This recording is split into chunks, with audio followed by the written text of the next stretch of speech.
नमस्कार दोस्तों। आज के क्लास में हम लोग संस्कृत का सेट नंबर 1 देखेंगे। इसमें टोटल 100 क्वेश्चन को कंक्लूड किया गया है, इकट्ठा किया गया है, जो एग्ज़ाम को लेकर बहुत ही इम्पोर्टेंट है। और ये क्वेश्चंस बहुत ही इम्पोर्टेंट है, जो आपको मार्क्स को और ज़्यादा से ज़्यादा बेहतर करेगा। तो चलिए बिना समय गंवाए हम वीडियो को चालू करते हैं। इसमें पहला नंबर क्वेश्चन है, बहती नदी कहाँ मिलती है। तो संस्कृत में ये आपसे पूछा जा रहा है, संस्कृत का क्वेश्चन है लेकिन हिंदी में है।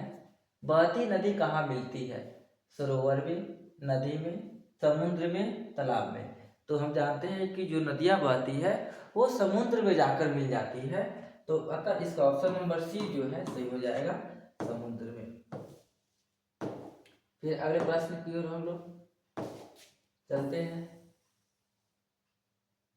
अगला क्वेश्चन है, जंतु के हृदय रूपी गुफा में क्या स्थित है। जंतु के हृदय रूपी गुफा में आत्मा, शरीर, देवता, राक्षस।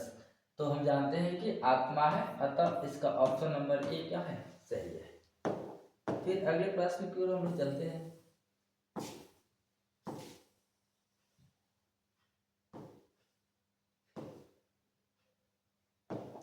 अगला क्वेश्चन है, विदामेतम पुरुषम महांतम विद्यते अयनाय मंत्र किस उपनिषद से संकलित है।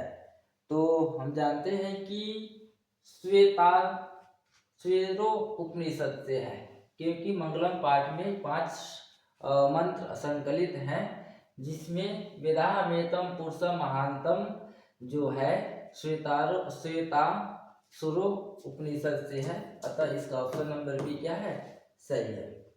फिर अगले प्रश्न की ओर हम लोग चलते हैं। अगला क्वेश्चन है,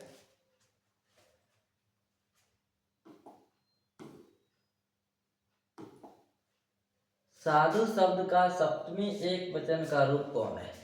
तो साधु शब्द रूप में हम देखते हैं तो साधव जो होता है वो सप्तमी का एक वचन होता है, तो अतः इसका ऑप्शन नंबर सी सही हो जाएगा।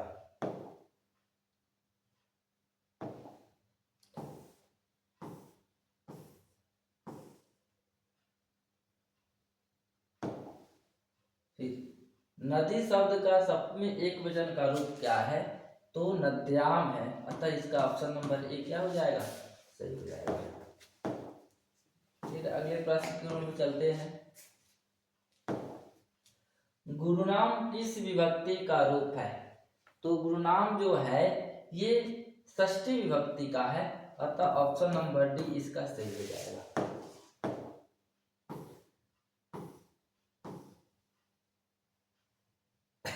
फिर अगला प्रश्न है, अस्यन्दमाना नद्या कुत्र मिलन्ति, यानी नदियां अपना नाम रूप छोड़कर कहाँ मिलती है।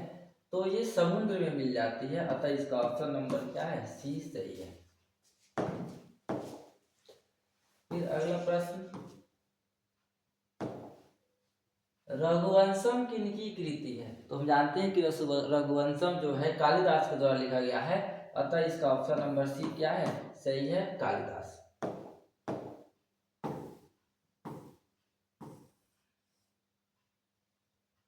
अगला क्वेश्चन है, कस्य राज्य राजधानी नगरम पाटलिपुत्रम अस्ति।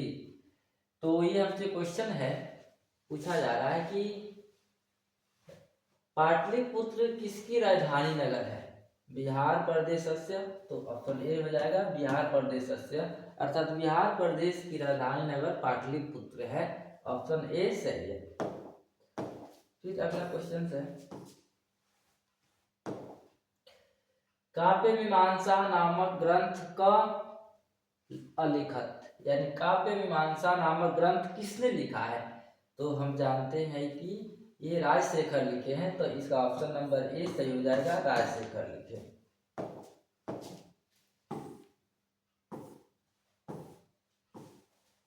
फिर उसका ये क्वेश्चन का देखा जाए तो राजशेखर की रचना कौन सी है, यानी राजशेखर ने कौन सी रचना किया है, तो काव्य मीमांसा किया है, इसका ऑप्शन नंबर ए सही हो जाएगा, काव्य मीमांसा।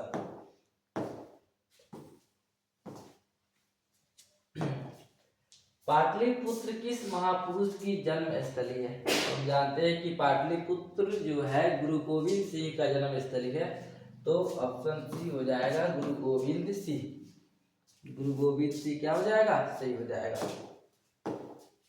फिर अगला क्वेश्चन है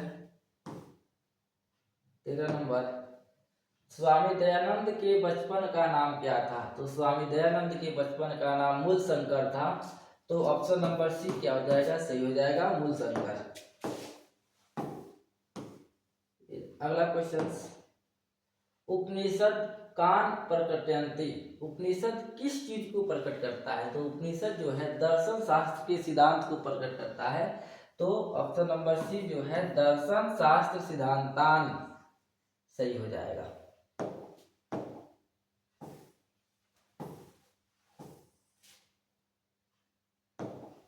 अगला क्वेश्चन है, मंगलम पाठे कति मंत्र संकलिता सन्ति? तो मंगल पाठ में कितने मंत्र संकलित किए गए हैं? तो टोटल 5, तो पंच, ऑप्शन नंबर सी सही हो जाएगा, पंच। क्वेश्चन नंबर 16, गुरुनाम किस विभक्ति का रूप है? तो ये पहले भी आया हुआ था, गुरुनाम षष्ठी विभक्ति का है, तो ऑप्शन नंबर सी सही हो जाएगा, षष्ठी।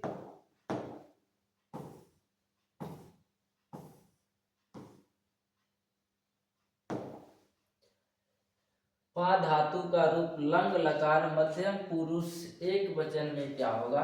तो लंग लकार अपिब हो जाएगा, यहाँ पे ऑप्शन नंबर सी सही हो जाएगा, अपिब।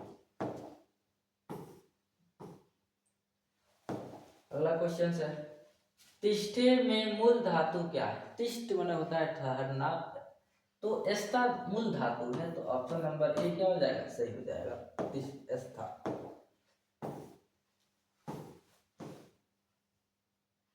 अगला क्वेश्चन है, क्री धातु का रूप लोट लकार मध्यम पुरुष एक वचन में क्या होगा?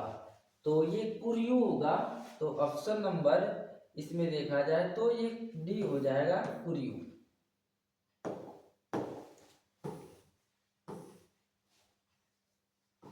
अगला क्वेश्चन है, चंद्रगुप्त किस वंश का संस्थापक था? ये तो चंद्रगुप्त मौर्य वंश का संस्थापक था, अतः इसका ऑप्शन नंबर ए जो है सही हो जाएगा, मौर्य वंश।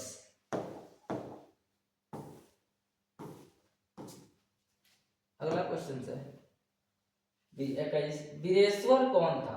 तो वीरेश्वर मिथिला का मंत्री था, अलस कथा पाठ में हम लोगों ने देखा है, तो इसका ऑप्शन नंबर बी जो है सही हो जाएगा, मिथिला का मंत्री। फिर क्वेश्चन नंबर 22, मिथिला का मंत्री कौन था? वही मिथिला का मंत्री वीरेश्वर था, तो ऑप्शन नंबर डी सही हो जाएगा, वीरेश्वर।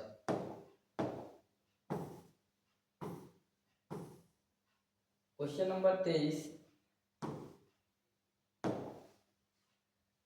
को अपि तथा धार्मिको नास्ति डैश डैश कटय अस्मिनाम प्राणिरोवती किसने कहा? तो ये तीसरा आलसी ने कहा था कि कोई ऐसा धार्मिक व्यक्ति है जो हमारे शरीर पर भीगे हुए वस्त्र को रख देगा, वो कौन सा बोला था? तो ये तीसरा आलसी ने कहा था, तो ऑप्शन नंबर सी सही हो जाएगा।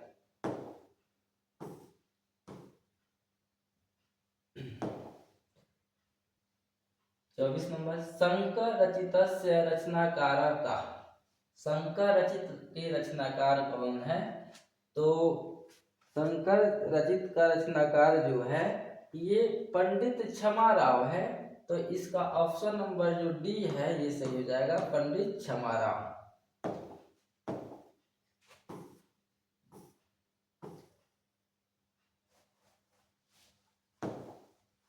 इस धातु का रूप लोट लकार मध्यम पुरुष एक वचन में क्या होगा? इच्छ होता है, तो इसका ऑप्शन नंबर सी सही हो जाएगा, इच्छ।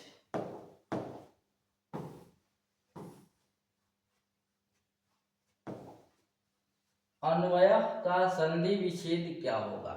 अन्वय का संधि विच्छेद होता है, ये हो जाएगा अनु जोड़ आय, तो इसका ऑप्शन नंबर देखा जाए बी जो है ये सही है, अन्वय का संधि विच्छेद।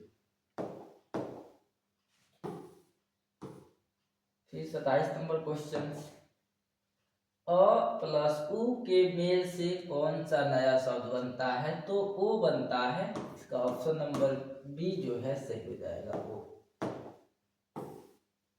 फिर अगला क्वेश्चन है, जनक की सभा में शास्त्र कुशल कौन विदुषी रहती थी?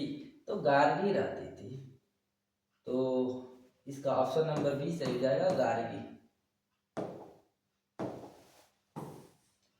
फिर अगला क्वेश्चन है, इंद्राणी का वर्णन किस वेद में किया गया है? इंद्राणी का वर्णन जो है इसको किया गया है ऋग्वेद में किया गया है, तो इसका ऑप्शन नंबर बी जो है सही हो जाएगा, ऋग्वेद।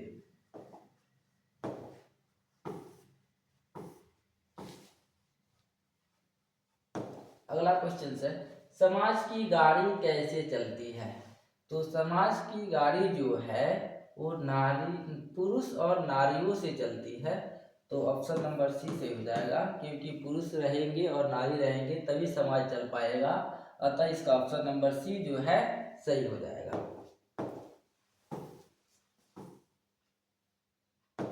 अगला क्वेश्चन है, के गीत गाने गायंती, कौन गीत गाते हैं, है ना? तो देवा, देवता जो होते हैं वो गीत गाते हैं, तो ऑप्शन नंबर सी सही हो जाएगा, देवा। अगला क्वेश्चन है, आ प्लस ओ के मेल से कौन नया शब्द बनेगा? आ और ओ के मेल से ओ बनता है, इसका ऑप्शन नंबर बी सही हो जाएगा, ओ। फिर अगला क्वेश्चन है, अशांति किस समाज का उदाहरण है? अशांति जो है यानी शांति नहीं, नहीं के अर्थ में आ रहा है, तो हम कहेंगे नज, नज समाज का है, ऑप्शन नंबर सी सही हो जाएगा।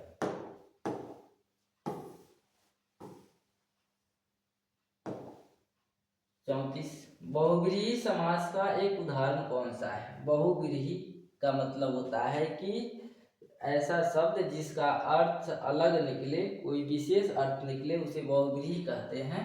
तो इसमें देखा जाए तो हरिहरौ, दलित बालकम, शिक्षा विहीन ना, ये गलत है, ये भी गलत है, बी भी गलत है, सी भी गलत है, दिगंबर सही हो जाएगा, ऑप्शन नंबर डी सही है, दिगंबर।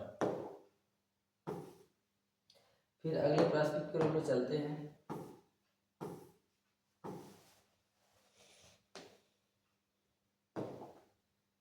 अगला प्रश्न है, यह जन्मम लब्धम ऋषु डैश डैश मुकुंद सेवय पैकम स्पृहा हीना रिक्त स्थानानि पुरियत, इसमें क्या शब्द भरे जाएंगे? तो उसमें भारता जीरे भरे जाएंगे, अतः ऑप्शन नंबर डी जो है सही हो जाएगा, भारता जीरे। अगला क्वेश्चन है, भारत भूमि किससे सेवित है? तो भारत भूमि सागर से भी है, पर्वत से भी है, झरना से भी है, यानी उपयुक्त सभी, तो इसका ऑप्शन नंबर डी जो है सही हो जाएगा, इसका ऑप्शन नंबर डी सही हो जाएगा, उपयुक्त सभी से। अगला क्वेश्चन है, जगत का गौरव कौन है? पाकिस्तान, भारत, श्रीलंका, बांग्लादेश, तो किताब के हिसाब से देखा जाए तो भारत है जगत का गौरव।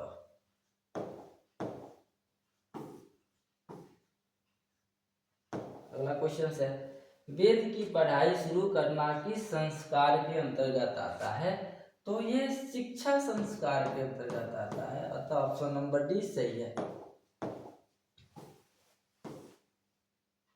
फिर अगला क्वेश्चन है, किस संस्कार के द्वारा मनुष्य गृहस्थ जीवन में प्रवेश करता है?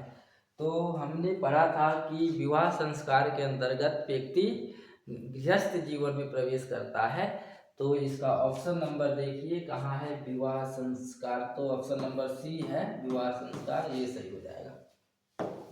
फिर अगला प्रश्न,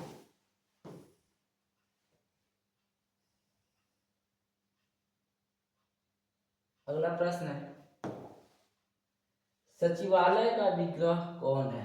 यानी सचिवालय का विग्रह कौन होगा? चलिए मैं डिस्प्ले कर देता हूँ ऑप्शन।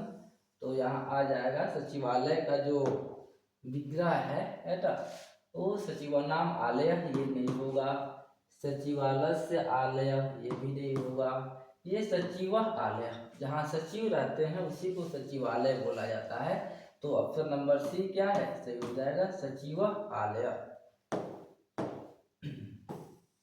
फिर अगले प्रश्न की ओर मैं चलता हूँ। नि उपसर्ग से कौन सा शब्द नहीं बनेगा, नि उपसर्ग से, तो निरोध हो जाएगा, निराकार नहीं होगा, तो ये ऑप्शन नंबर बी जो है सही हो जाएगा निराकार।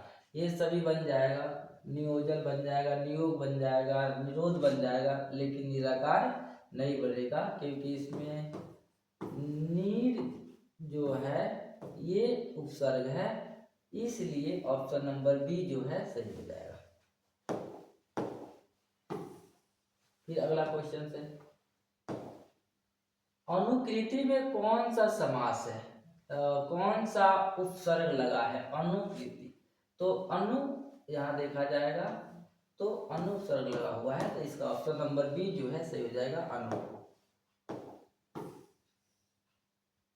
अगला क्वेश्चन, अप उपसर्ग के योग से कौन सा शब्द बनेगा, अप, अपना ये नहीं बनेगा, आहार नहीं बनेगा, अपयश ये बन जाएगा, ऑप्शन नंबर सी क्या है, सही है अपयश।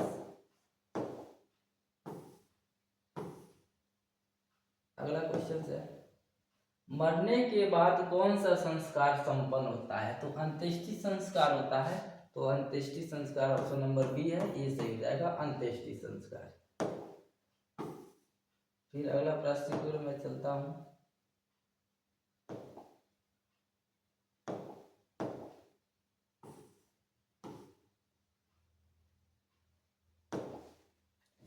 नंबर, प्रश्नोत्तरी रूपेण क ग्रंथ अस्ति, प्रश्न के रूप में कौन सा ग्रंथ है, तो हम देखते हैं तो विदुर नीति है, क्योंकि विदुर जी वो प्रश्न के माध्यम से धृतराष्ट्र को समझाते हैं, तो विदुर नीति सही हो जाएगा।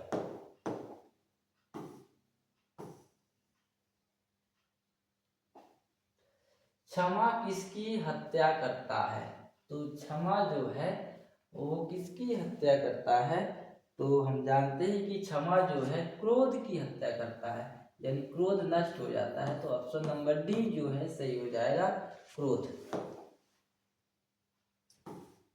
फिर अगले प्रश्न की ओर हम लोग चलते हैं, कौन सर्वश्रेष्ठ धन है, तो धन जो है सर्वश्रेष्ठ धन है, तो ऑप्शन नंबर ए सही हो जाएगा। फिर 48 नंबर क्वेश्चन, किससे सुख की प्राप्ति होती है, धर्म से, अहिंसा से, काम से, क्रोध से, तो अहिंसा से ये हमें सुख की प्राप्ति होगी, अतः ऑप्शन नंबर बी सही हो जाएगा। फिर अगला क्वेश्चन है, दृश्य जोड़ अनियर से कौन सा शब्द बनेगा, दृश्य जोड़ अनियर से दर्शनीयम बनेगा, तो दर्शनीय, तो ऑप्शन नंबर ए जो है सही हो जाएगा दर्शनीय। फिर अगला क्वेश्चन है, राम जोड़ घच से कौन सा शब्द बनेगा, तो ये रामा बनेगा, ऑप्शन नंबर ए क्या है, सही है रामा।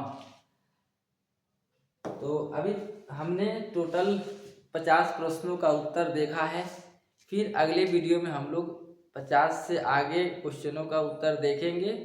आप लोगों को ये राय दिया जाता है कि आप लोग इस वीडियो को देख लीजिए, क्योंकि बिहार बोर्ड एग्जामिनेशन में के देखते हुए इम्पोर्टेंट क्वेश्चनों को इकट्ठा किया गया है, जिससे आपका मार्क्स अच्छा से अच्छा आएगा। आज का वीडियो को मैं यहीं रोकता हूँ। थैंक्स, धन्यवाद। मेरे चैनल को आप लोग सब्सक्राइब कर लीजिएगा।